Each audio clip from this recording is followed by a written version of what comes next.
Hello, everybody. Thank you so much for joining us. This is Strengthening the UK's Media Unions, which is part of the Media Reform Coalition's Media Democracy Festival of 2022. I'm really, really pleased to be here. My name's Eliz Mizon. I'm a media writer, and I write a lot about media unions.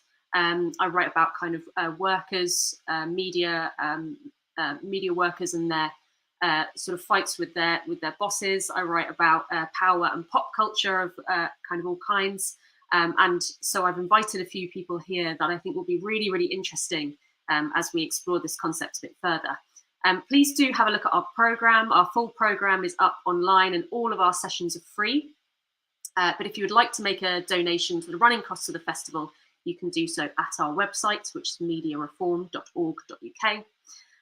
We're going to be taking your questions. So whatever platform you are watching on, you can write a question for the panel and you can direct it at a particular member of the panel, or you can just ask it generally, and we'll have everybody contribute some of their answer to it. But please do keep them brief because we want to get to as many questions as possible, of course. And you can interact with the festival using the hashtag MDF22. And we are at Media Reform UK. The reason that we're having this session is because unions, of course, have been in the news quite a bit recently. Not only media unions, but of course, if you've been watching the news at all over the last week or so, you'll have seen P&O sack 20,000 workers without consulting with the unions at all. We've also seen pretty heavy union busting tactics from media companies like the New York Times recently. You'd think they'd be able to afford to pay people fine, but apparently not. And we've also seen union busting from places like Amazon, companies where unions are burgeoning. There are as far as I know, I don't think there are any Amazon warehouses that are unionized yet. They've done a pretty good job of their union busting. And so it's been in the news quite a bit recently. But that's not to say that we don't have some very strong unions around the world. In the UK, we've got numerous creative unions, which have been around for decades, if not the best part of a century.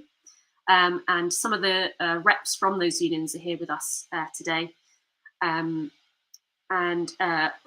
You might have also seen the News Media Rich List was published today in Press Gazette. The creative industries are an $11 billion industry. £11 billion industry in the UK. And the executives at some of the top news agencies have just had their names and their salaries published in Press Gazette. So you may want to go and have a look at that the next time that you hear somebody say that they can't afford to pay their workers. The people that I've brought here to talk to you today are Natasha Hirst, who is the Vice President of the National Union of Journalists in the UK, Noel McLean, who is from BECTU, and he's the National Secretary for the Independent Broadcasting, BBC and Arts and Entertainment divisions, and also Benjamin Dictor, who is the legal counsel to many unions, including the News Guild of New York, the Communications Workers of America, and plenty of other unions as well. Thank you so much, all of you, for joining us. I'm going to hand over first to Natasha to speak, and then we'll hear from Noel, and then we'll hear from Benjamin. Natasha, go ahead. Thank you ever so much for inviting me today. It's a topic, obviously, that's very close to my heart, and it's great to have the opportunity to talk about it. A bit of background on me. I'm a freelance photojournalist. I'm based in Cardiff. I've been an NUJ member for about 12 years and became an activist in 2015. I initially came into the union movement through disability activism. So diversity and inclusion is a key focus of mine. I chair the NUJ's Equality Council and the Photographers Council, and I became vice president in May this year. And it's a position I'm incredibly proud to be in, to be able to represent my union in this way. The National Union of Journalists is the voice for journalism and journalists in the UK and Ireland. We were founded in 1907 and have around 30,000 members. And we represent people working across the media as staff, casuals, freelancers, at home and also abroad. NUJ members work in broadcasting, newspapers, news agencies, magazines, book publishing, public relations, photography, videography, and digital media. So there's actually an incredibly wide range of sectors that come under NUJ membership, more than some people realise. And career paths for journalists now are very different. They are likely to include freelancing at some point, and often careers will sort of meander out of those sort of more traditional news and broadcasting environments. So that's a real challenge for us as a union to promote the message that the NUJ is your union throughout your career, even though your career might change shape. So talking a little bit about, what are trade unions for? What do we exist to do? Obviously, there's the bread and butter work that unions are known for. So the workplace negotiations, pay, terms and conditions, health and safety, securing pay transparency and equal pay. The NUJ had a really big win a couple of years ago with Samira Ahmed, who won her equal pay case against the BBC. So that was a huge win for us that sent ripples throughout the sector, but it was also a huge morale booster for the wider trade union movement. We do a lot of work around supporting freelancers, and pre-pandemic, the freelance sector was the fastest growing sector of our membership. So about 46% of our members are freelance across the range of sectors that I was talking about earlier. And the bread and butter stuff there is supporting members in terms of contracts, chasing copyright infringements, establishing worker status and support for casuals. There's a lot of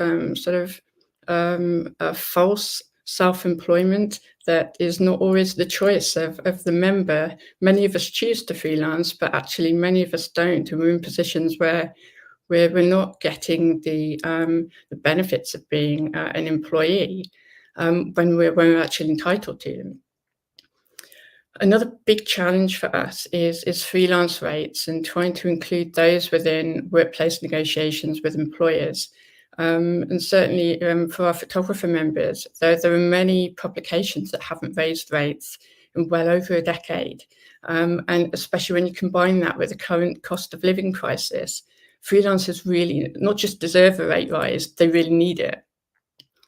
There's also protecting women freelancers from sexual harassment, having support in place for those who need somewhere to go. And for all of our freelance journalists, there's the issue of how you secure your safety at work, how you deal with online harassment and threats. And that is another place where being a union member is so important, to not be isolated, to have that solidarity, to have that support around you, because these are issues that are incredibly hard to address on your own as an isolated freelance. Photography, however, is an example of where it is actually incredibly hard to organise. Competition laws prevent the union from setting rates across the industry. But there was a really really interesting example in 2019 in the Netherlands, where Dutch photographers, freelance photographers, went on strike over the low rates. And that included a demonstration and a day of action that included blank spaces in publications where images would usually be. So that secured solidarity from across the profession for that to happen. And they were successful in securing a rate rise in the end. I find it really quite hard to envision how we could get that to happen here in the UK at the moment. But it was certainly a very inspiring example to look to. And organising freelancers is tough. We do have, a lot of very engaged freelance members who are active in the union. And this is a group that really does need the protection of the union. We're frequently exploited. We're seeing ever more large publishing organisations introducing rights-grabbing clauses in contracts and aggressively chasing freelancers with the threat of getting no further work if they don't sign. And you have to have some very unique leverage to be able to negotiate changes to some of those contracts. And we need our freelancers to be able to take a stand against these tactics as a collective, to show solidarity with each other. But people need work. And so that kind of organisation of our freelance sector is a challenge that we haven't quite solved yet. And worryingly, over the pandemic, our freelance membership is one area where we've seen some of the membership loss in terms of trying to identify why that is. Is it that freelancing is just not working for people? They've left the industry entirely. Or can they not afford their subs, even at the lowest rate that we can offer? So we've held our ground overall on membership levels, which is really good news from the pandemic. But the drop in freelance membership is one we need to understand better. And as a union, we also have the challenges of adapting to an industry that has changed so much over the last 15 or 20 years. There are new platforms, there's digital media, there's the loss of so many local jobs, local offices, very different career paths. And there's also been a really big change in public perception of journalism, of what we do in the media industry. So there are those challenges, but there are opportunities from those changes as well that we need to really work with. So we've been working in organising in greenfields workplaces, so across sectors, but focusing on digital platforms. And we have a number of online publications where we're slowly growing the membership, working with employers to secure recognition agreements. And from that, we've got some fantastic new activists emerging. So younger workers on publications like Vice UK, they ran an absolutely incredible campaign organising and gaining recognition because they were fed up with the culture, fed up with the poor working conditions, and decided to do something about it. And that is the energy that we need to develop as media unions in the UK. So younger and early career workers, I really do believe are the key to the future of the union movement. And it's at a point where they most need the protection of the union. They're underpaid, badly treated, increasingly in insecure contracts. When they do get involved, there's a huge amount of enthusiasm, but they can quickly become frustrated at the slowness of union democracy. And we risk losing that energy if we don't find suitable ways of engaging and channeling that interest. And I think we can certainly learn from the lessons of the US and also other unions in the UK there. Then, of course, we also have the challenge with the younger members of getting that message across about what is a trade union? What do we do? Why is it important to be a member? It's not just about protecting yourself at work, but it's about being part of a wider movement, being connected to something that is much bigger than you, where you might just be one person, but you still have a voice. You still have the power to create change in your workplace and in our industry as well.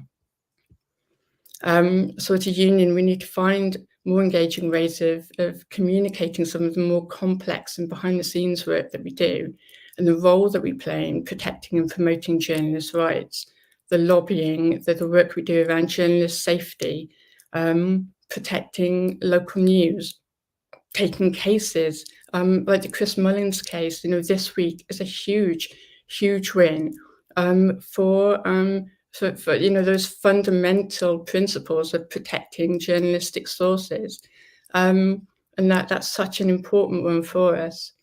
There's also union learning and skills training.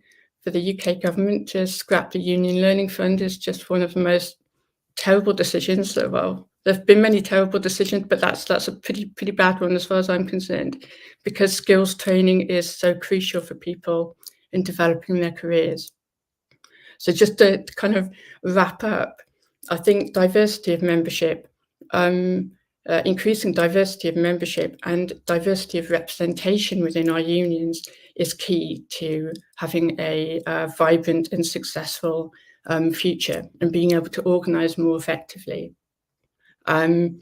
I am the first deaf disabled vice president of the NUJ, and it's really important that we have people like me, diverse people in leadership roles, and it's a fantastic platform to have.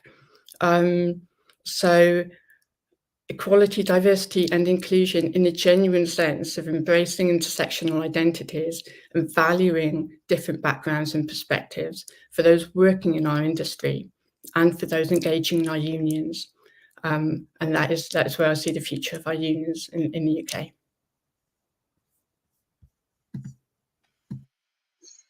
Huge thanks, Natasha. All right, Noel, we'd love to hear from you. Thank you, Eliz. I can't see myself. I take it I can be seen. Thank you, Eliz. Very happy to accept the invitation. Thank you for asking us to come along and speak to you this evening. A little bit about BECTU, I think would be useful. So BECTU, we work and operate right across the creative industries. So any non-performing grades that operate in the creative industries, BECTU is the union for those. So we operate right across everything from cinemas, theatre, other live events such as music festivals, film and TV production, TV and radio broadcast, and also we're kind of breaking out into new areas such as gaming, etc. Within all of those subsectors, if you like, of the creative industries, interesting point you made at the start, Eliz, just the economic power of the creative industry should never be lost, and it's a point we keep making to government, who seem to be needed to be reminded of the economic power of the creative industries. Nevertheless, all those subsectors have got their challenges, all slightly different, but nevertheless really deep challenges that BECTU is working really hard on. So just a quick whistle stop tour of the main kind of areas of BECTU.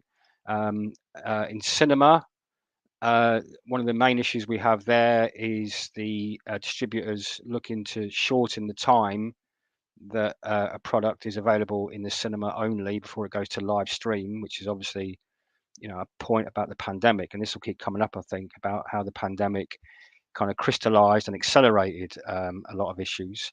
So the pandemic accelerated, obviously, people consuming films at home through streaming platforms, and a real pressure there about distributors wanting to get films onto streaming platforms straight into homes as soon as possible, which obviously leaves out a key part of our the audiences in cinemas.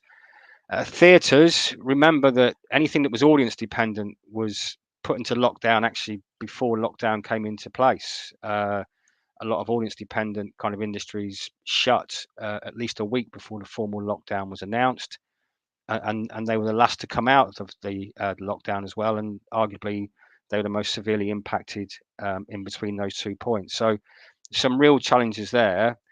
In terms of theatres, the resilience that was there, the organisation resilience, the pandemic kind of sucked a lot of that out. But what it also done, and this was debates around the furlough scheme and the appropriate support for workers.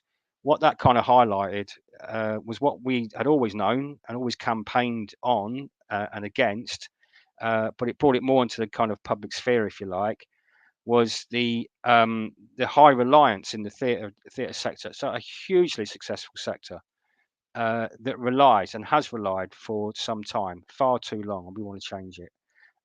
Precarious employment, precarious kind of contract positions, very low base pay, and you really make up a wage that you can live on through doing lots of hours or lots of bits and pieces that kind of add to the base pay. But the guaranteed base pay far too low and reliant on other bits and pieces to make up your wage. And the other thing, of course, that gets relied on in theatre is the kind of show must go on mentality. Many of our members work in theatre not necessarily for the money, but because they've got a deep love for it. And our view is that's been exploited for far too long. The pandemic kind of highlighted that, because when people moved to furlough, it was a shock as to what their actual base pay was. So coming out of that, we've got a really exciting and a really serious campaign to change all of that, to change the whole culture of employment within the theatre sector. We simply cannot go back to how it was in the past. So lots of work there to get more secure employment, more guaranteed kind of base pay, less reliance on doing excessive hours, and giving people a real kind of work-life balance. In film and TV production, different problems, plenty of work, lots and lots of work, lots of inward investment. The tax regime over here kind of helps that. So lots of work, lots of money coming in, and the problem is though there's a real kind of skill shortage. Despite warnings being sounded to government over years about a need to kind of skill and upskill the industry, fallen on deaf ears, and now we're beginning to see the outcome of that. So lots of work for people, but horrendous pressure within some of those productions. Real pressure for people to work excessive hours, to work long days, and the impact that's having on people's mental health is a real concern. It's not just us saying that, because BECTU, we do have a kind of culture of collaborating and partnering with other organisations, and the film and TV charity who do really good work. They recently released their Looking Glass report, which is well worth a read, and that highlighted this exactly. You know, they've done a survey, and 78% of respondents reported that the intensity of work alone was contributing to a negative impact on their mental health. 78% is a scary number, but not just the absolute number, the kind of relative. It has gone up. The last time they run this survey was before the pandemic, 2019, and at that point that figure was around about 63. So, you know, it's moved by 15 percentage points as a result of the pandemic. And the other thing that the Film and TV Charity Survey reported was high numbers of people reporting that they had seen or had been a party to behaviour which was bullying, sexual harassment, racial harassment, or racial discrimination.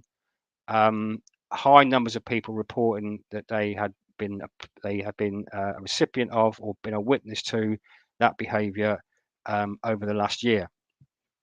And then the other piece of work that's come out fairly recently is the Creative Diversity Network. They released a Project Diamond, which is an assessment of ethnicity representation across TV production and also on screen.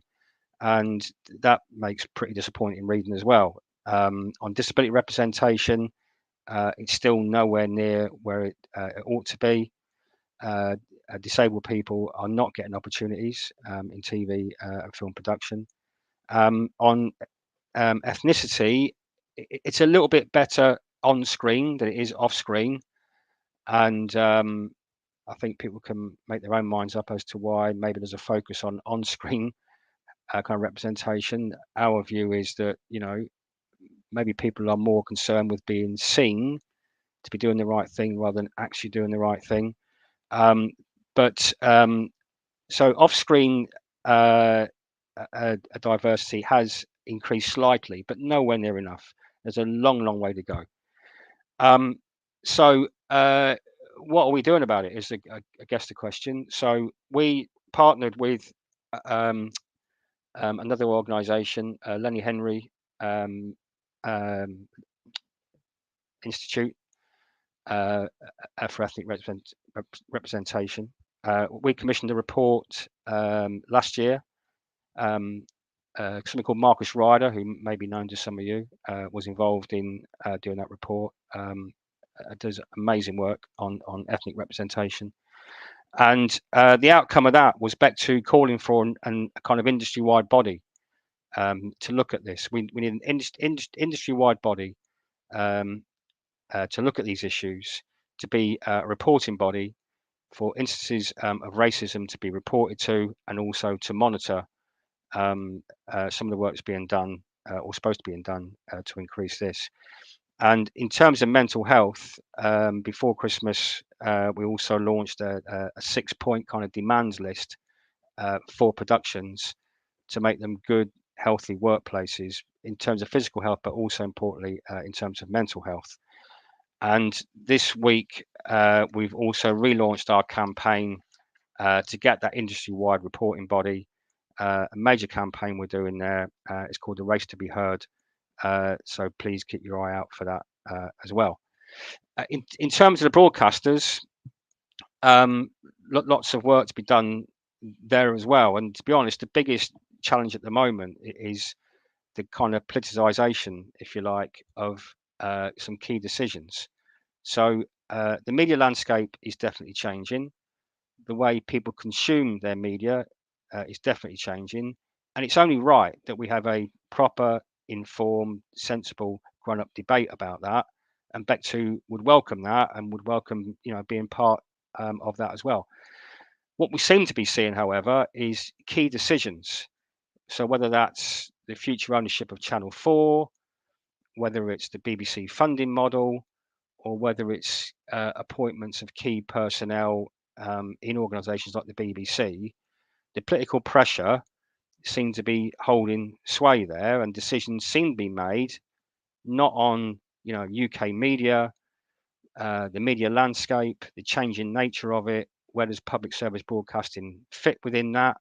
Decisions seem to be based on the political whim of any one given minister at the time, and that seems to be based on the kind of temperature of backbench Conservative MPs. I mean, simply put, these national institutions are being treated as bits of meat to throw to grumpy backbenchers whenever the government finds itself in a little bit of difficulty. So that has to end, and we have to get back to a sensible debate about UK media, the media landscape, where these organisations sit within it, the terms, conditions, and job security of the people who actually deliver it. So there's lots to do, there's lots to change. BECTU are definitely up for that. BECTU are working hard for that. Why don't you join us? Thank you. Thanks, Noel. I'm glad that you mentioned Marcus Ryder and his work. He's on our panel about the BBC tomorrow night, which might be interesting. All right, Benjamin, welcome to the UK. Over to you. Well, thank you so much, first of all, for having me. My name is Benjamin Dictor. I'm an attorney with the law firm of Eisner, Dictor, and La Madrid. We're a private law firm located in New York City, and we are counsel to the News Guild of New York. We also do some work for the News Guild sector, which is the parent of the News Guild of New York, which is then within the Communications Workers of America, which is part of the AFL-CIO. So all those nesting dolls up to the AFL-CIO. The News Guild, originally known as the Newspaper Guild, has been around since 1933, and it is a union that represents members that are journalists at newspapers, digital publications, magazines, news services, broadcast organizations, both in the United States and in Canada. At this point in time, the News Guild represents about 26,000 employees in the US and Canada. It has gained notoriety in recent years because of what has been, I think, publicly reported on as a surge in its membership growth over the course of the past decade, and more so in about the past 5 or 6 years. In the past 5 years alone, the News Guild has organized about 6,500 new members across about 150 employers in the United States. And for those of you who know anything about United States labor history and the current moment for organized labor in the United States sort of writ large, labor membership, union membership in the United States has been in decline for some time. Into the single digits of the workforce are represented by a union in private industry. And that's it's an astonishing figure. It speaks to decades worth of reactionary right-wing policies and laws that have been passed that have made it very difficult to form or assist unions in the United States. And that's had a dramatic impact on the labor movement in the United States. There are some industries that are bucking the trend, as I'm sure that you are aware and you read about. You, I'm sure, have seen the news about Starbucks in the United States organizing And you've seen the news about Amazon workers pushing to make history. And then there has been this constant current, as I said, for the better part of a decade about media workers in the United States. And that has largely been due to the efforts of the News Guild, which has really sought to expand and grow in areas during the past decade where it had less representation before. So as digital media has become more important, the News Guild has organized very heavily and successfully within publications that are both print and digital or just digital. And it remains an industrial union, which is true to its roots historically.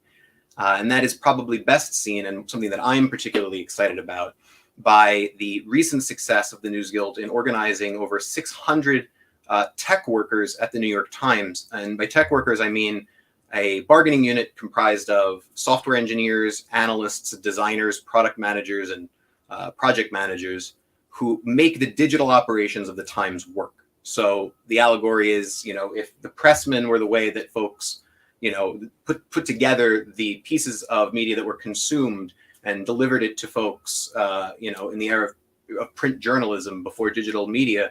Today, the back-end employees are an essential piece of any union that wants to represent folks in media.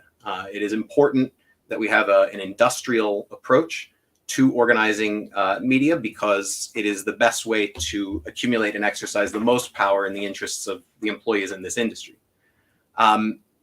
There have been many people who have asked questions as to what it is that has caused the recent growth of interest and membership in media unions in the United States.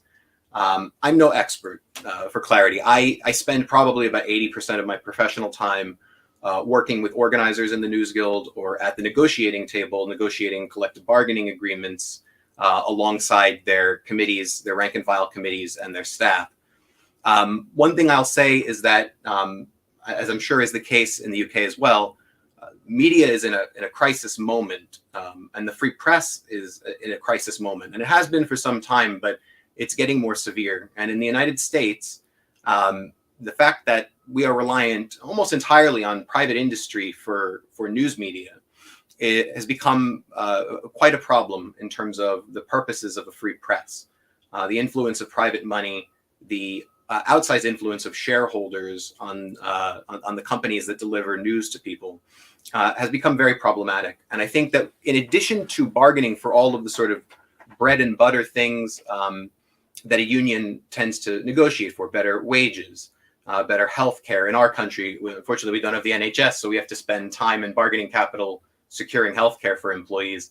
But in addition to those sort of core issues, the News Guild has made a priority, and this is, again, driven by its membership, and I can't emphasize that enough. The rank and file of the News Guild, the rank and file membership of the News Guild, has pushed the union to emphasize common good issues that are both goods for the industry writ large, as well as society. And by that I mean that it is becoming increasingly clear in the United States that the union may be the best defense that a free press has at this point to defend against those outsized influences of private capital, private equity, and in some cases, frankly, the government in the United States. We spent the entire Trump administration dealing with a federal government that was outwardly, actively hostile to a free press. That, coupled with the economic realities of the industry, has put the union in a position where it has the ability at the table to push in the interests of journalists and therefore in the interests of the press and its independence. At the table, in addition to those bread and butter things, the News Guild has brought a renewed interest to issues of diversity in the newsroom. And this is something that the membership has, again, been at the forefront of. Diversity in the newsroom in the United States is extraordinarily important because for far too long, news organizations didn't look like the communities in which they reported and upon which they reported. And that's a problem. It builds into the media that folks consume an inherent bias that does not get to the media's purpose, journalism's purpose of seeking and reporting the truth, inadvertent as it may be. So the News Guild has put front and center proposals in its contracts to increase diversity in the newsroom. We also have been dealing with issues throughout American industry related to harassment in the workplace. And I'm sure you've seen some of the headline stories coming out of the past 5 or 6 years and the Me Too movement in the United States. And what it brought to light was that there were widespread employer-based instances of harassment, and more particularly, especially from a journalist's perspective, troubling, the efforts made by employers to cover it up by having employees enter into non-disclosure agreements in the workplace. And many in the media and the punditry sort of wrung their hands and said, what can we do? These are private agreements. And as journalists, you know what an obstacle a non-disclosure agreement is when you're reporting on something. The News Guild has made a priority in its bargaining of contracts with media employers that the companies commit contractually to banning non-disclosure agreements in cases of sexual harassment and discrimination in the workplace, likening those instances to a company covering up a faulty piece of machinery that is hurting workers. By characterizing it appropriately as a workplace safety issue, it is a mandatory subject of bargaining in the United States, and the News Guild has been successful in securing contractual commitments from now many employers throughout the industry that they will discontinue contractually the use of non-disclosure agreements in sexual harassment and discrimination situations. We have also been at the forefront of negotiating over media workers' retention of certain rights with respect to the IP that they produce, even when they're employees of a company as opposed to outside freelancers or contractors. In our recent negotiations with New York Magazine and its parent Vox Media, the News Guild was able to secure very significant rights to participate in the subsequent commercial exploitation of work produced by journalists for Vox Media. This creates a mutual incentive for journalists to go out and find hard-hitting stories, but also to be able to benefit from the economics of those stories, both on the front end and then also as those things are further exploited by the company for productions, movie deals, book deals, etc. This, coupled with a need in the industry for job security that is absent without a union, has been a driving force in getting folks in this industry interested and militant about organizing. And the results speak for themselves. We, as Natasha mentioned, also seek voluntary recognition from employers in organizing. The News Guild always seeks voluntary recognition and is more often than not able to secure voluntary recognition from employers. However, when employers are unwilling in the United States to voluntarily recognize a union, the News Guild is prepared and has been successful in having contested elections through our agency, the National Labor Relations Board. Most recently, there was a mention made in the introduction of this panel today about union busting at the New York Times, which I'm happy to answer some questions on if there are later. But that was a contested election that the company was able to drag out for about 6 months, I think in total, for the tech workers, which resulted in an 81% yes vote for the union across a unit of 600 workers. So when employers don't voluntarily recognize the News Guild, they have historically just delayed the inevitable. The News Guild is able to represent these workers one way or another because it's what the workers want. And the last comment I will make is about the job security issue. One of our biggest fights in recent years at newly organized employers in this industry is the idea that employees are entitled in a collective bargaining agreement to just cause for discipline and discharge, meaning that an employer can't just terminate someone as if they're an at-will employee. For those of you familiar with it, there's a slight difference in the common law doctrine of at-will employment between English common law and US common law. But in the United States, absent a contract to the contrary, in most states, an employee can be fired for no cause at all. As a matter of editorial ethics, journalists are encouraged to take steps to insulate themselves from outside pressure on their editorial judgment, as well as internal pressure within their news organization. And many news organizations go to great lengths to create policies and practices that insulate their staff from outside pressure, policies related to receiving gifts, participating in political organizations, things like that. But absent a union contract that gives an employee the right to just cause, the right to job security, the right to be able to push back against their employer without fear of an arbitrary termination.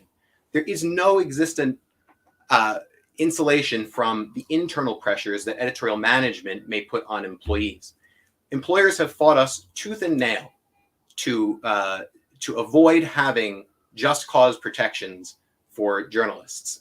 And the News Guild has met that challenge and has fought vigorously to ensure that journalists have that kind of job security. And as a result, so that American society and media consumers have the security of knowing that the journalists that are reporting on important news are able to bring them the truth without fear of internal retribution or internal pressures within their news organizations.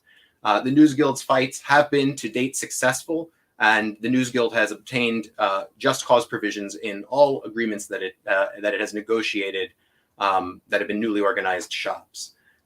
So, you know, those are the things we're facing at sort of the bargaining table. I would just say briefly, with respect to the industry, I think one of the greatest threats that the industry faces, just again, from interacting with the journalists on a daily basis and hearing their concerns and bargaining, is that the industry is under incredible pressure because of the economic model within which it exists.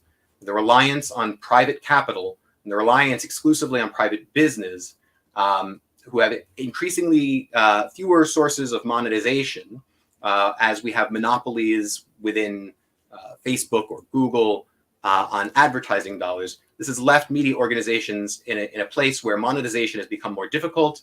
Private equity has involved itself in these organizations, has taken over organizations in the United States, and seen news organizations as a sum of their parts to be sold off, to strip down, and to make more profitable through reductions. If this course continues, the free press in the United States is in a terrifying place. And at this point, it is difficult to see any bulwark in the United States against that trajectory, any other bulwark than organized labor. And so the News Guild has taken it upon itself to have those fights, to push back and do what it can to defend these journalists, and as a function of that, to defend the free press. So again, I thank you for having me, and I look forward to your questions.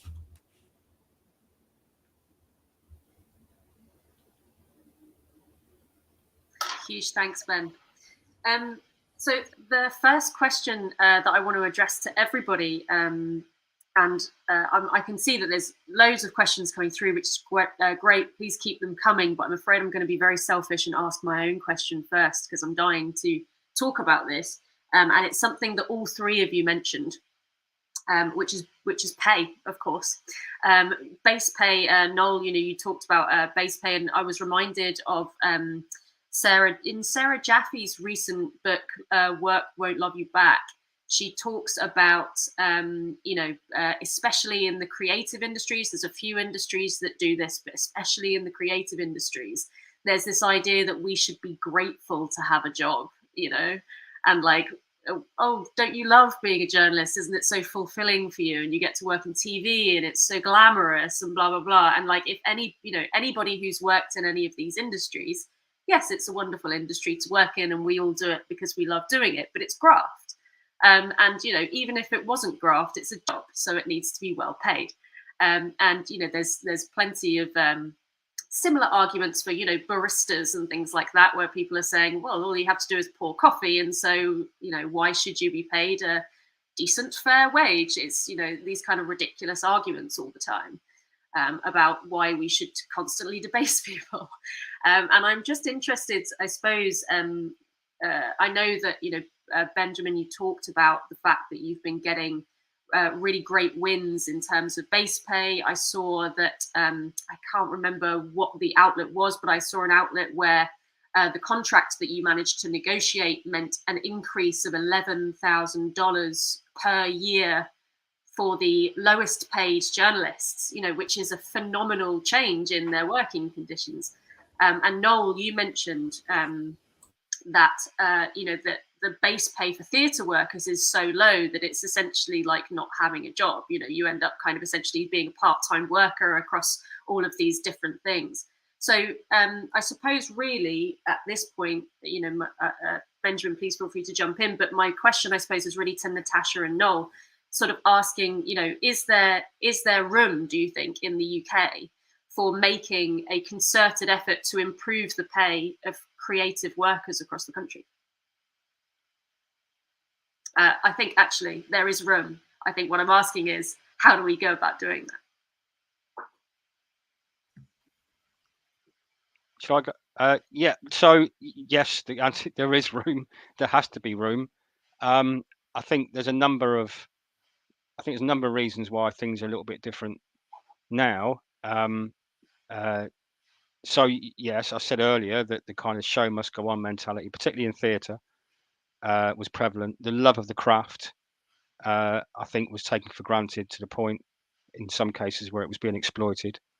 But I think there's two things here. There's one is the kind of level of overall pay, and how pay is constructed, the various components that make up somebody's weekly or monthly pay packet. But the other one is the kind of security of employment. So the lack of kind of long-term secure employment contracts has to end as well. So we've invested a lot in a lot of research, including talking to our members and getting their experience. You can do all the academic work you like, but there's no substitute for talking to your members and understanding what it is they see, what they feel, what their life is, and what they want to do about it.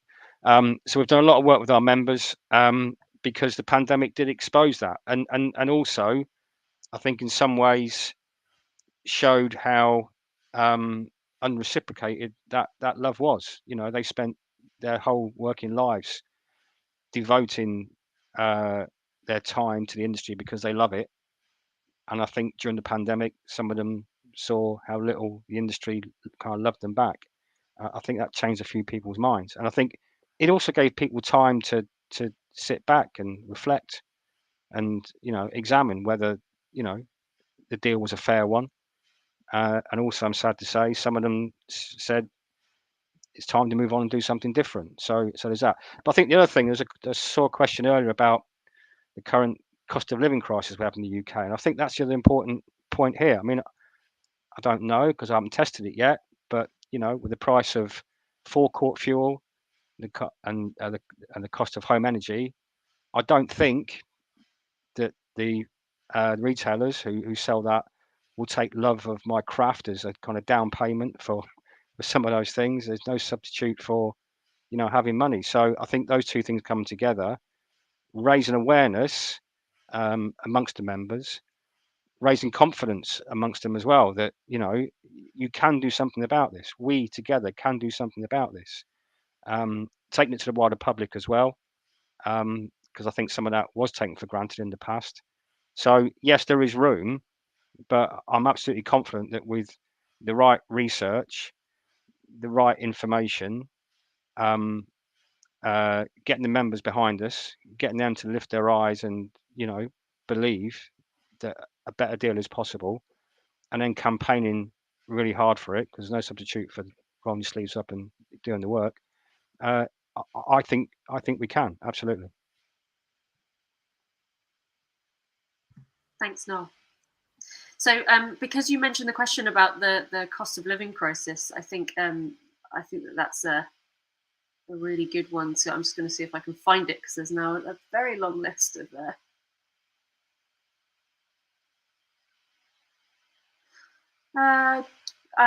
actually, yeah, and this one is also related, so I'm going to ask this one first. During these times, we turn to journalism and entertainment almost as much as we turn to essential key workers. Will these industries be valued accordingly, do the panel think? Noel, would you like Shall to I come in on that one? Or? Go on, Natasha. Yeah, go on, Natasha. I think certainly one of the things that we saw for our members during the pandemic was actually, it was a rise in abuse that we experienced. So when journalists and photographers in particular were going out trying to document what was happening, there were just huge issues with this misconception of the public, this lack of understanding of what we are here to do. Journalists are here to report, to document, to provide information for the public so that they know what is going on around them, they understand the decisions that are being made on their behalf, and the impact it has on their lives. It supports people to make the decisions they need to make within their own lives. And I think we've seen more of an increase in sort of far right activity over the last few years, before the pandemic as well. Very anti-media rhetoric, and the proliferation of misinformation, disinformation, unreliable sources of information on social media, and people not being media literate to not really know how to consume that and work out what is valid, what's reliable and what's not. And all of these factors have come together to create a very hostile environment for journalists now. So that's actually been a really big issue, is trying to support people to understand that without press freedom, without journalism, we do not have democracy. Our citizens' rights have been under attack from so many different angles during the pandemic, and most people are unaware of it. And without journalism there to scrutinise and to hold governments to account, people are going to, in a few years' time, look back and suddenly realise how much they've lost that they didn't even know they had in the first place. So I think for us, it's about trying to more effectively get those messages out there so that we build the support of the public to actually appreciate what we do, because it's been a really tough time for our members. Certainly, and linked to that as well, which is another thing about the sort of the cost of living crisis as we come out of the pandemic. Somebody has asked, what effect will the coming massive inflation rises in food and energy and general cost of living have on strengthening unions, do you think? I'm happy for anybody to take that question. Well, I think it can only go one way, isn't it? Which is people looking to unions to bargain to make sure their wages keep pace with the cost of living. I think unions' responses to the cost of living crisis may disappoint the governor of the Bank of England, of course, who said if you could just be a little bit patient, a little bit conservative, and manage your expectations a bit, that'd be really helpful, actually, because pay increases will fuel inflation even further. But with so many people, so many working people who haven't got the capacity to just absorb, some of these increases, and actually, when you look at inflation, inflation, people read it as one number that is a universal number that applies equally across all sectors of society. Well, that's just not the case, is it? I mean, there are people who are more equipped to absorb this because they have excess wealth, and there are also people who actually the number is a higher number because they spend proportionately more of their income on the basics of life, and which is the stuff that's going up more. And the stuff Jack Monroe done was amazing in terms of food inflation, and actually it's the bottom end kind of cheaper products that have gone up by the most. So I think this can only people will have to realize that the only people who are interested in really safeguarding their financial security and ensuring that their wages keep pace with this crisis that we're in has got to be the trade unions.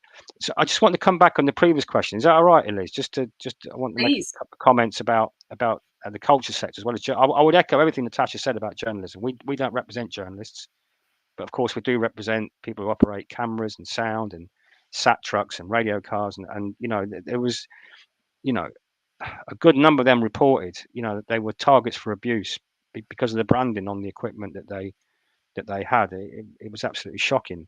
But that aside, I think the general premise of the question, which was more of a positive thing about the cultural sector, I think was right. I think people did. I think in the main, most people did recognise that and valued it in a way that they perhaps didn't in the past. We were all locked in our homes, so what else are you going to do?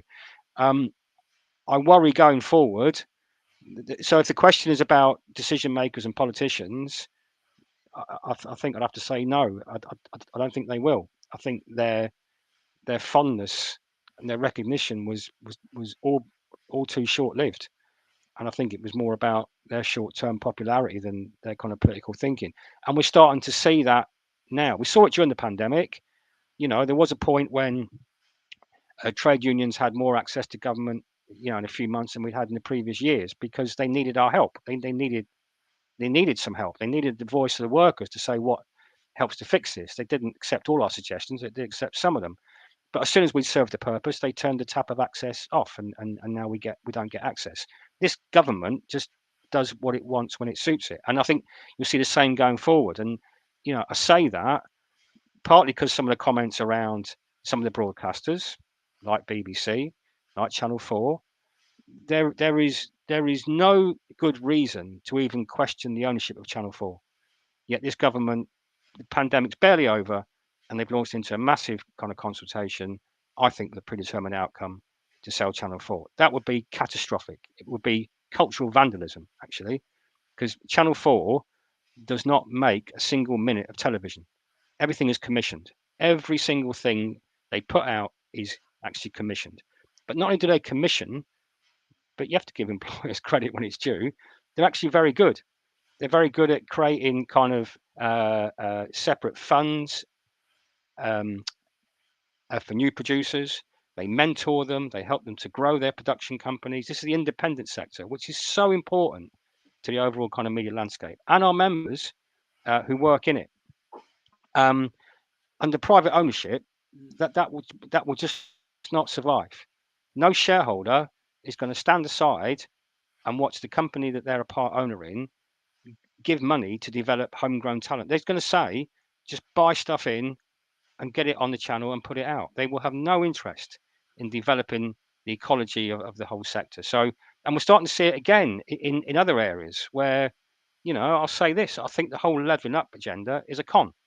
I think the government is simply moving stuff around to make it appear it's doing something, but looking where it got support in the past and where it might lose support, and then shouldering that up. And I think you're going to see money taken away from some areas of the country, which is going to do huge damage to the sector as well. And you know, they are going to come out, I think, and say, you know, the West End, all the money goes into London. Do we need that? And they're going to make a plea to, you know, the Red Wall. And this is, I think, we're starting to see this government does not actually care about the economic powerhouse that they've inherited. Another thing I'd point to is look at the turnover of Secretary of State for Culture. I think we're on number 11, maybe even 12 since 2010. They do not treat it seriously. So do the citizens of the UK look on these sectors a little bit differently than before? I think they probably do. I think there's a newfound fondness and recognition of what they've done to keep the nation going during a very, very difficult time. Does that extend to decision makers and policy makers? I fear not. In the United States, if I may, it's very, you know, I have a similar skepticism that the public will look at journalists similarly to first responders and essential workers that they relied on during the pandemic, notwithstanding the fact that Americans relied on the press probably more every day during the pandemic than they had at any point before that, and also more than they actually personally probably relied on, say, medical workers, right? Because if you were hunkered down at home for the better part of 2 years, you know, all anybody did was want to know what was going on, right? Everybody in the world was desperate to know what was going on, and it was the journalists that were risking their lives and their health to go and find that out. And as was mentioned earlier, with the volume of disinformation that there is today, also to cut through the disinformation, and all the while being treated in the United States with extraordinary hostility and skepticism from the American public, which was fueled in large part by the prior administration. And these circumstances are dire. But from a dollars and cents perspective, these companies, these private companies, they certainly do not treat their employees as if they are the heroes that they are in reality. They don't treat them as if they're the people who helped get us through this and kept us informed as to what we could do to keep ourselves safe.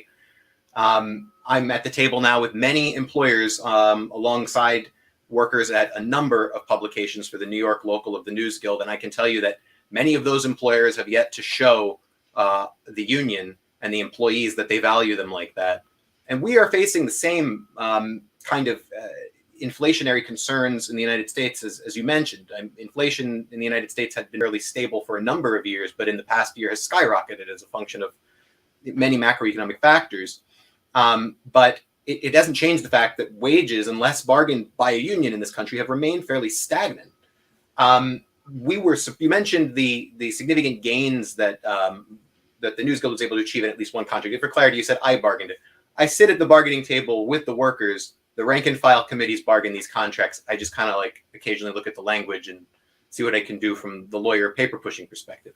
But the workers that negotiated those agreements and negotiated those incredible increases were at companies that had people working there before the union arrived for sometimes a decade or two, who saw stagnant wages nearly the entire time. There was that expectation at certain publications that we had some very public fights with in the past few years, that employees, that journalists were there to make a sacrifice to these companies, that they were going to sacrifice their economic well-being and their future to help these companies. In addition to being an abhorrent sort of philosophy as an employer, it also has a detrimental effect on the press, because in the United States, there is enormous disparity in wealth along racial and ethnic lines. And that then reflects itself in a news industry that expects people who come from money or privilege or multiple family incomes or things like that in order to be able to afford to do the work of journalism. Like, we need journalism in this country. We need a free press. And if you are going to create economic conditions that make it so that way only a certain subset of society is able to work in the profession, then you're going to get news only from that particular vantage point. And that's very dangerous for a country like the United States when you look at its actual diversity among its population. So there are, I think, compounding effects beyond the ability to put food on the table, which is an important one, an incredibly important one. But it's not, and I think this is one of the things that the News Guild does very well, is that it explains to the public in its campaigns that this is not just about the workers' paychecks. It's about the news that you get as a function of that. It's about, as a function of that, how free our society remains. And so I think that when you see it in the aggregate, that's what we're bargaining for when we're looking at wage increases and when we're looking at inflation. It's how do we keep the press free, as well as how do we keep food on the table.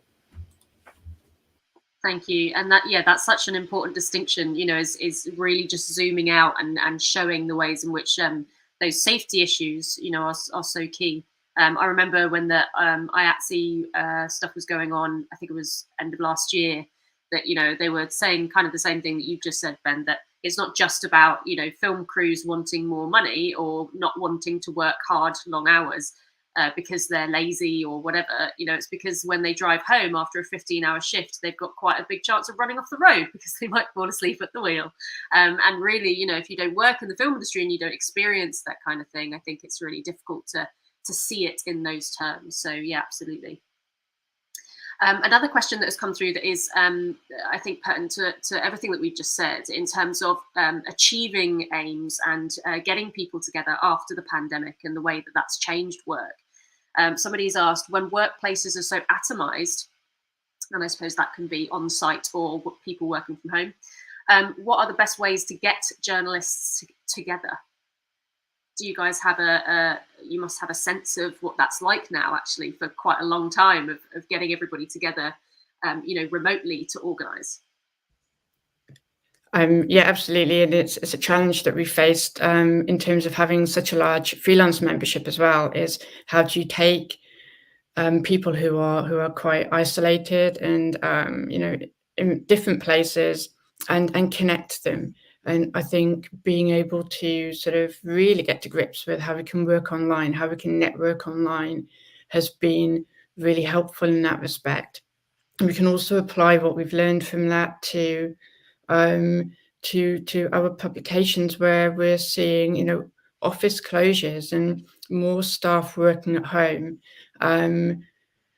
not always knowing what their rights are in terms of, the duty of care that their employer has to them, what provisions should be made, especially, when we've got early career members who are on incredibly low wages. They might be in shared households. We've had members who spent, the first 18 months of the pandemic working from their bed every day. How incredibly unsafe and unhealthy is that for people? It's not good. So it's about taking these kind of issues and galvanizing people to show them that we can make a difference when we all get together, when we sort of increase the density of membership in a workplace. But the usual ways of going up to somebody and starting a conversation about the union and about how the union can support them, if people aren't connecting in physical spaces, in workplaces, that does get a lot harder. And those are the challenges we've got to reach. Being part of sort of networks. So I'm part of a Women in Photography network. I'm part of a freelance women network. Those are sort of more organic spaces where you can have those kind of conversations in a place that feels quite safe, and then gives me an opportunity to say, this is something the NUJ could help you with. This is what a union can do for you. And it helps to bring people into contact with the union in a more informal way. And then through that word of mouth, people saying, oh, the union helped me with this issue. If it hadn't been the union hadn't been for the union chasing this organisation, I would never have been paid. And so those are really, really useful spaces. We need to go where people are and organise there rather than expect people to come to us. Thanks, Natasha. Noel or Benjamin, was there anything that you'd like to add to that before I ask another question? Sure. The News Guild adopted a lot of, I mean, frankly, in terms of how we kept things going, how the union kept things going in terms of organizing and bargaining, remarkably, I was personally surprised. I thought that organizing would slow down at the outset of the pandemic and bargaining might slow down as well. And the membership of the News Guild pushed ahead and adopted the use of enterprise software and teleconferencing, Slack, things like that, Zoom, obviously, as we've all become too familiar with, to continue to organize and to bargain. And actually, I would say that in many ways, it made it easier. We have news organizations that are bi-coastal in the United States, and bargaining committees that were meeting in person prior to the pandemic could now have participation from people, on both sides of the country, which was remarkable. The same thing with organizing, because it became more the norm to do these things that we used to do, house visits and in-person meetings and things like that, to organize surreptitiously. Now these things were being done digitally, and because that was becoming more of the norm, now folks have adopted it, and it has actually, I think, increased a lot of the efficiency of it, and frankly, a lot of the connectedness. As much as I personally thought it might be isolating and it might slow things down, it has had the opposite effect. I think some of the most successful years that the News Guild has had in organizing have been during the pandemic, surprisingly, as well as in bargaining. So it's actually had a beneficial effect. I do miss being at the physical bargaining table and hope to one day return, because there's something about that you can't get the computer screen. But the News Guild's organizers, its staff, and its rank and file membership did a remarkable thing over the course of the pandemic, and they really turned this thing into something of a positive, I would say. Great, thank you for sharing that. Noel, did you want to come back on that at all? I need to say similar, really. I mean, during the pandemic, we actually saw engagement go up. I mean, membership numbers is one thing, but member engagement and participation and activism is something else. And I guess because people had more time on their hands, we certainly saw engagement at higher levels during the pandemic. But it is the exam question for all unions, isn't it? How with less workplace-based work activities and people spending more time at home, if not all, no, maybe not all, but more time at home. It's the exam question for all unions. But for me, it's just making sure that we keep what we learned, and the networks that we built. I mean, networks were built, and we found different ways of communicating. It's about keeping those going, refining them, making sure people's contact details are up to date, and all that kind of stuff. I think for me, that's how we do it. Great, thank you. Somebody has asked, again, slightly related question. We're kind of moving quite nicely through kind of similar questions. Somebody has asked, unpaid and low paid media internships are becoming the norm for entry-level workers to get a foot into media industry work.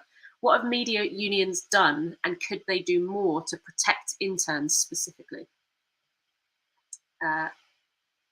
I suppose that's a question to everybody again. I suppose anybody who wants to take that up. I'll come in on that.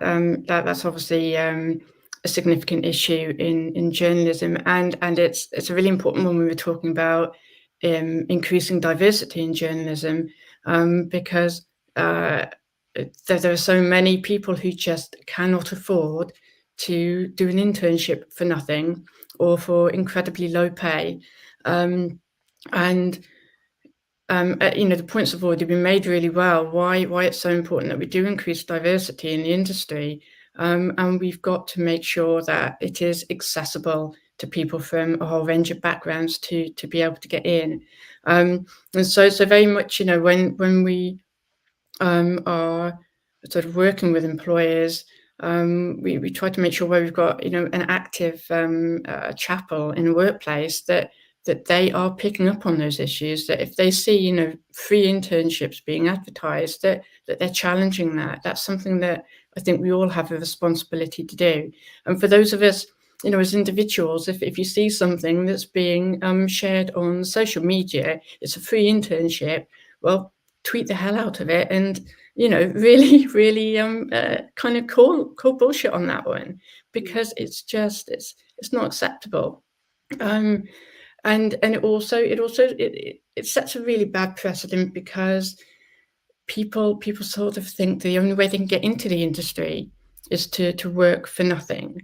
And then with freelancers, we're always being asked, oh, can you do this job for us? We haven't got a budget, but we create exposure. Exposure doesn't pay the bills, and it's the same kind of analogy with unpaid internships. It's exploitation. That's the bottom line. Absolutely. Thank you, Natasha. I'm going to move on to another question that's been asked specifically to you, actually, Natasha. Somebody has asked, it's hard to get the interaction between the independent media sector in the UK and the NUJ sort of working together. How can the NUJ reach out to them more? Yeah, there are many challenges for us as a union in terms of reaching to the independent sector, but also those newer areas of journalism where we haven't traditionally organised before. So, I welcome anybody who's in the independent media sector to get in touch with me directly, get in touch with the union, and let's have a conversation about how we might be able to support you. We are focusing some of our organising activities on some of the newer digital publications. We need to be having those conversations about content creators in a broader sense, because a lot of that work does fall into journalism, but it's such a new area of journalism that we haven't had those conversations properly. So I welcome people getting in touch. Thanks, Natasha. There's another question. This one is specifically for you, Benjamin. Somebody has asked, what's it like for journalists in America? Now, that's a very broad question. I'm assuming that question is about sort of conditions, what conditions are like for journalists. So I wonder if you can just reflect a little bit on, when the journalists that you work with first, announce that they have a union, that they want a union and that they're going to vote on a union. What is it that they're generally coming to you with in terms of issues? Yeah, sure. And again, just for clarity, I've never been a journalist, but I do spend an enormous amount of time representing the union. So, there are the obvious issues that any worker comes to a union about, things like pay, and unfortunately in the United States, things like healthcare. Those things do come up, but you would be surprised how much of it in the United States is oftentimes about the work-life balance issues, like the volume of work to be completed for salaried employees, the work output expectations. Many times it's actually things related to editorial quality and editorial ethics, concerns about the editorial direction of companies, concerns about layoffs, shrinking newsrooms that correspond with increasing work demands of the remaining employees. Those are the types of things that folks come forward with. As I said, there are also deep concerns about diversity in the newsroom, and those are being raised by rank and file workers, both at organized shops and organizing shops. And those are the types of things that they come to us about. I think there's also a general concern about job security in an industry that repeatedly sees wave after wave of layoffs and restructuring in the absence of a union. And in the absence of a union contract, without any sort of safety net or any sort of say in the process. I think there's a lack of a voice at the table in the absence of a union among a group of workers who, as you know, as journalists, tend to have opinions, right? And tend to, tend to take positions on things, tend to sort of want to get to the truth of things. So I would say that it depends on the shop. It depends on the type of the shop, but those are the general things that I would say have been at the beginning of organizing conversations with workers in recent years. And I suspect that as a function of increasing inflation and stagnant wages, we'll see more of the bread and butter issues raised by journalists at the outset, as well as the dollar that they used to get paid is worth increasingly less. And there is no real pressure for wage inflation in the United States absent a union. Thank you. A question has just come through that I'm really, really interested by. It says, in an age of global media production, with the BBC and The Guardian now significant US brands, and Disney and Netflix having big UK productions, should we be looking to build global unions? Noel, do you want to go first? We do have global networks. I mean, we do. So BECTU is affiliated to UNI, which is the kind of global union network that brings unions together, and we discuss issues of common concern and what the future might look like and how we should be best placed to respond to it. So we come up with strategy together. We share best practice. Often, something. What's an example? Maybe streaming. So the streaming of live performances as opposed to people going to an auditorium or a theatre to watch it. So often, one country or one nation state might be further ahead, so there'll be experience there. So we share that. And that seems to work. So we do collaborate. We do. I don't think it necessarily necessitates a global union or a kind of worldwide union, but certainly dialogue, conversation, sharing best practice, sharing ideas, coming up with common strategies is important because not least because of kind of companies acting globally, but alongside that comes with the ability for employers to move capital with relative ease. And what you can't have is workers in one country being played off against another, and that's a race to the bottom that we wouldn't tolerate in our own kind of borders. So why would you take it on a kind of world stage as well? So that kind of networking does actually exist, and certainly BECTU makes good use of it. Great, thank you. Benjamin or Natasha, would you like to speak to that at all? Certainly. I'm thinking of workplaces like Vice, for example, where we have engaged with our counterparts in the US in order to try to secure better working conditions in the UK workplaces. One of the difficulties with global unions is the differences in local employment laws between different countries, and it's a challenge. I think there's certainly a lot of scope for partnerships and collaboration where you have big companies that span different continents, and making sure that we're I suppose amplifying and working in solidarity with each other. But there are complexities around the idea of global unions as well. It was also worth thinking about, in terms of the membership of the International Federation of Journalists. There's a lot that we can do under that umbrella together, in terms of especially solidarity work, but also how we learn from each other, how we exchange information, and how we use that to strengthen the approaches that we take within the UK. Yeah, I would say that we also had a common employer that we dealt with in BuzzFeed in recent years, and I followed the case very closely as it progressed through your legal system.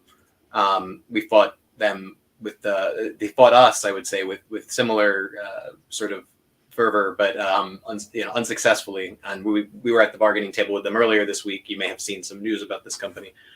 But I think that and I'm speaking as me now, and not is not a position of the union that I represent, but I think just as an academic matter, organized labor will have to become more global over time. I think it has to, because capital is global, and as Noel said, capital moves so freely globally. And if labor does not similarly exercise its leverage at that level, at some point, we're going to be at a disadvantage in this fight. I think Natasha is 100% correct, because my lawyer brain immediately goes to the conflicting statutory schemes that govern rights at work and union rights. And the United States, the National Labor Relations Act, the law that sort of governs your right to organize and participate in a union, doesn't apply to you when you leave the United States. There's no extraterritorial application of the law. So you think about how that impacts, journalists, foreign correspondents, and things like that. It actually gets very tricky. So there's a very strong limitation within the statutory scheme for this, but I think just as a function of all hitherto class struggle, at some point the labor movement will have to absolutely become a global one. I'm really interested that you mentioned BuzzFeed, Benjamin, because that is actually in my notes to talk about. We had in 2018, the staff at BuzzFeed UK had a union drive that was unsuccessful. And they were one of the first, as far as I know anyway, they were one of the kind of slightly earlier digital media newsrooms that tried to unionize. Vice succeeded in, I think it was like a year later or something. But I'm wondering, Natasha, do you have a sense of why BuzzFeed's union drive didn't succeed in 2018? I'm not familiar enough with the detail on that one, I'm afraid. I will have a think and come back. Yeah, fair enough. Maybe we can talk about it later. But Benjamin, if you could just outline, you were talking about it earlier, the situation with BuzzFeed at the moment. It might highlight some of the reasons why perhaps they should have organized. Yeah, I mean, I this has been one of the major things I've been assisting the union in dealing with this week.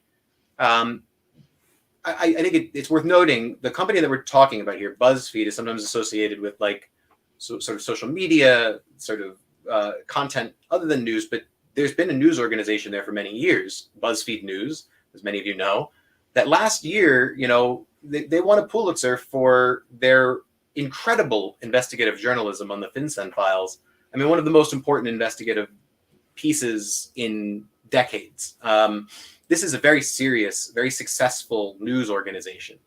As a company, it's housed within BuzzFeed, which is a larger corporation. It's not a separate entity. BuzzFeed News is just a news division of BuzzFeed. They went public through a sort of a process called a SPAC in the United States. It's a way that a company can merge with another company and essentially go public, on the stock market without going through the IPO process per se.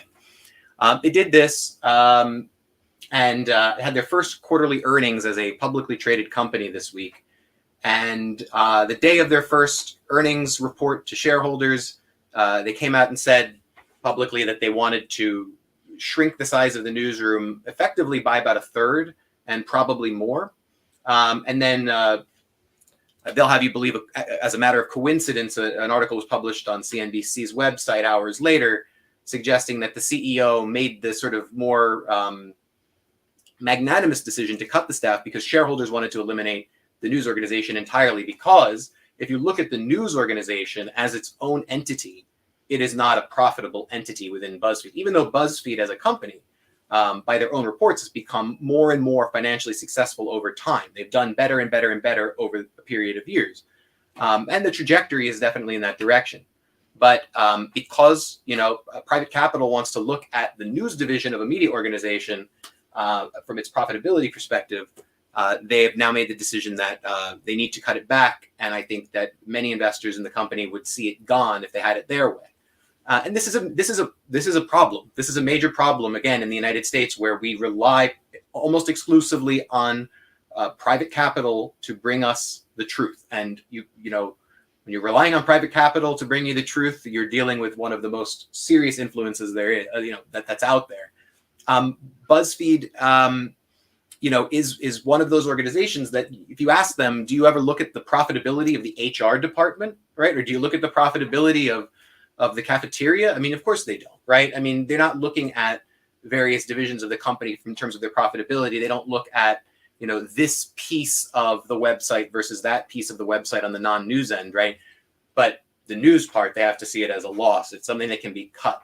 And anytime you inject private capital and then you start publicly trading these companies, you are going to get those investors who start looking at news organizations as the sum of their parts, and they see what they can do away with, so that way they can carve these companies up, sell them off, and pay dividends to the shareholders, instead of paying dividends to society in the form of the truth that we need the press to bring us. So BuzzFeed, in my mind right now, is a canary in the coal mine.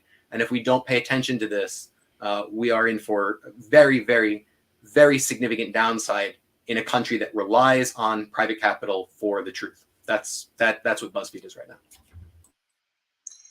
Thanks, Benjamin. I appreciate that. And I absolutely agree with you. I think we're going to wrap up there. We're coming towards the end, and I feel as though that was a lovely warning on which to end. And so I'm going to just plug the rest of the festival. I'm really pleased that we had this event. I just want to thank Benjamin for being here. I want to thank Noel for being here, and I want to thank Natasha for being here, and also Tom, who's been teching us. Thank you. This has been, for me, one of the real cruxes of the festival, the Media Democracy Festival. And, unions are such an overlooked part of the media industry, I think. So I want to thank all of you for your work, as well as being here today. And I just want to say that tomorrow we've got a session about Channel 4. That obviously came up earlier. Noel, you were talking about Channel 4, and we'll be talking about that tomorrow. The session is called Creating a People's Channel 4. And then in the evening, we've got a People's BBC, Creating a People's BBC. So we'll be looking at the public broadcasting of the United Kingdom tomorrow, all day. Please join us. On Saturday, we're doing an in-person, all-day-long festival in London at Birkbeck in Bloomsbury. And we'll be having numerous sessions on things that we've just talked about today at that festival. And as I said, everything is free. So please do come. Please do tell everybody about it. Please do share. And if you want to go back and watch any of these live streams from the weekday sessions, you can do. They'll be up on YouTube. So the last thing that I want to say is just a final thanks to everybody who's watching. Thank you so much for being here with us this evening. We've really appreciated having you, and please do share everything that I mentioned earlier in terms of the hashtag MDF22, and you can tag us on @MediaReformUK. Thank you very much.